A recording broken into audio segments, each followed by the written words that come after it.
All right, doctor, you were one of a group of doctors and researchers who were originally who originally criticized this study from the American Journal of Psychiatry because you saw problems in it from the beginning. What did you see?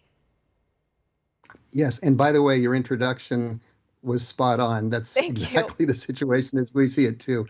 So this article was published last fall, and although the study itself did say, hey, gender-affirming hormone therapy, that provides no improvement, but we think we show that sex reassignment, or as they called it, gender-affirming surgeries, does.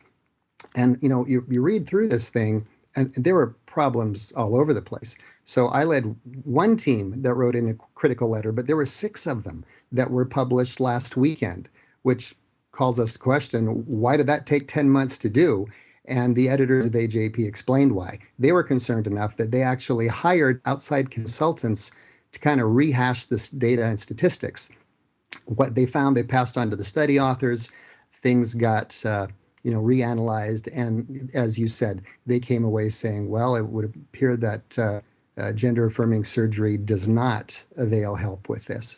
In terms of the specifics that you're asking about, that they were myriad, but just to bring up a few, it was a retrospective study, and all you had to do to be in the study was to be diagnosed in Sweden during the year 2015 with gender incongruity. But the way the study was published, for example, certain tables, they're asking these people to remember back over 8 years of history and what happened. But the thing is, to read the study that way, to read the tables, makes it look like it's a prospective study. They didn't follow along. They asked these people to remember. That's a problem. Secondly, the numbers. They said this was, population-wide study they were quite proud of.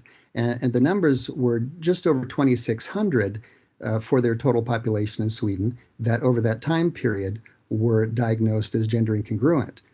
That's a whole order of magnitude below the numbers we would expect if, for example, you use the DSM-5, the Diagnostic and Statistical Manual of the American Psychiatric Association. There was no control group used. Again, the study is just a 1-year time frame. They just followed them over 2015. It was not retrospective over 8, 9, 10 years.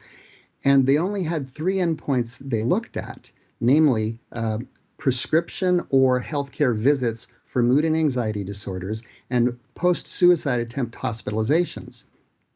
The first answer that would come to people's minds is that, of course, someone who has successfully committed suicide isn't going to be hospitalized. Why are you not looking at the suicide rates? Why are you not looking at the hospital rates for other psychiatric problems other than depression and anxiety, which would directly be related to that sex reassignment surgery? There's a whole slew of things they didn't look at that they should have. And that's just, some among the many of the problems we found with the study.